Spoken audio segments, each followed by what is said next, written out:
കഴിഞ്ഞ ദിവസം റോബിൻ ഉണ്ടെങ്കിൽ ഒരു പ്രസ് മീറ്റ് നടത്തിയിട്ടുണ്ടായിരുന്നു. ആ ഒരു പ്രസ് മീറ്റിനകത്ത് വേദലക്ഷ്മിയെക്കുറിച്ച് പറഞ്ഞിട്ടുണ്ടായിരുന്നത് വേദലക്ഷ്മിയൊക്കെ എനിക്ക് ബിഗ് ബോസിലൊക്കെ വന്നതിന് ശേഷം മാത്രമേ അറിയത്തുള്ളായിരുന്നു. അതും ഞാൻ പൈസ കടം വാങ്ങിച്ച ആ ഒരു വ്യക്തി പറഞ്ഞതിൻ്റെ മേലിലാണ് ഈ ഒരു വ്യക്തിയെ സപ്പോർട്ട് ചെയ്തതെന്നുള്ളതും അതുപോലെ തന്നെ ഈ ഒരു വ്യക്തി എനിക്ക് അങ്ങനെ പൈസ വലുതായിട്ടൊന്നും അയച്ചു തന്നിട്ടില്ല എന്നുള്ള രീതിയിലൊക്കെ പറഞ്ഞിട്ടുണ്ടായിരുന്നു.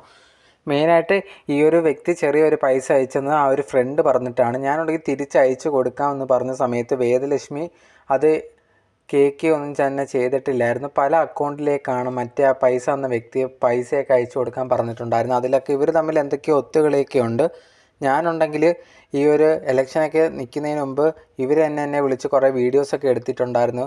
ഇതേ കണക്ക് പൈസ ഇന്ന സമയത്ത് തന്ന് തീർക്കാം എന്നുള്ള രീതിയിൽ. അത് ഇലക്ഷൻ തീരുന്ന വരെ തന്നെ ഞാൻ ബുദ്ധിമുട്ടിക്കത്തില്ല എന്നൊക്കെ പറഞ്ഞിട്ടുണ്ടായിരുന്നു. പക്ഷേ എന്നിരുന്നാൽ പോലും അതിനുശേഷം കുറേയധികം വീഡിയോസൊക്കെ പുറത്ത് വിട്ട് എന്നെ നാറ്റിക്കാനൊക്കെ ശ്രമിക്കുന്നുണ്ട് ഇവർ. ഞാനുണ്ടെങ്കിൽ ആ ഒരു പൈസ തിരിച്ചു കൊടുക്കാമെന്നാണ് പറയുന്നത്. പക്ഷേ ഒരിക്കലും ആരെയും ചതിക്കണമെന്നൊന്നും വിചാരിച്ചില്ല. പക്ഷേ കുറേയധികം പേരുണ്ടെങ്കിൽ എനിക്കെതിരെ തിരിഞ്ഞിട്ടുണ്ട് എന്നുള്ള രീതിയിൽ റോബിൻ ആ ഒരു വീഡിയോയ്ക്ക് ആ ഒരു പ്രസ് മീറ്റിനകത്ത് പറഞ്ഞിട്ടുണ്ടായിരുന്നു.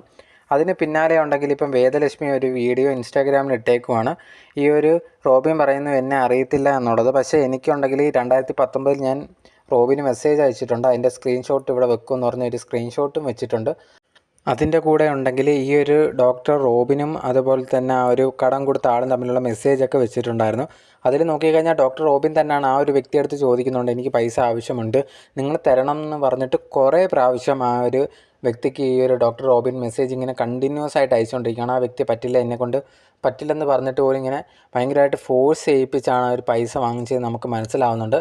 അപ്പോഴത്തേനും ഈ ഡോക്ടർ റോബിൻ പൈസ വേണം തിരിച്ചു കൊടുക്കണം എന്നുള്ളത് മാത്രമാണ് അവർ പറഞ്ഞിട്ടുണ്ടായിരുന്നത്. പക്ഷേ അത് വലിയ രീതിയിലേക്ക് കൊണ്ടെത്തിച്ചത് ഈ ഒരു ഡോക്ടർ റോബിൻ തന്നെയാണെന്ന് മനസ്സിലാവുന്നത്. കാരണം ഉണ്ടെങ്കിൽ ഡോക്ടർ റോബിൻ ഏതോ ഒരു വ്യക്തിയെ ഡോക്ടർ ഡ്രേക്ക് എന്ന് പറഞ്ഞിട്ടുള്ള വ്യക്തിയെ കൂട്ടിച്ചേർന്നിട്ടുണ്ടെങ്കിൽ ഇവർക്കെതിരെ കുറേ വ്യാജ പ്രചരണങ്ങൾ നടത്താൻ ശ്രമിച്ചിട്ടുണ്ടായിരുന്നു. അത് പൊളിഞ്ഞപ്പോഴാണ് അവർ ചേർന്നിട്ടുണ്ടെങ്കിൽ ഡോക്ടർ റോബിനെതിരെ ഈ കാര്യങ്ങളൊക്കെ സത്യങ്ങളും തുറന്നു പറഞ്ഞിട്ടുണ്ടായിരുന്നത്. അതാണിപ്പം പ്രശ്നത്തിലെത്തിയത് എന്നുള്ള കാര്യമാണ് മനസ്സിലാക്കാൻ സാധിച്ചിട്ടുള്ളത്. ഇത് പറഞ്ഞ് ഒന്ന് തീർക്കാവുന്ന കാര്യമുള്ളൂ. ഇത് ഇത്ര സോഷ്യൽ മീഡിയയിലൊക്കെ കൊണ്ടുവരേണ്ട കാര്യമുണ്ടോ എന്നുള്ളതാണ് മനസ്സിലാവാത്തത്.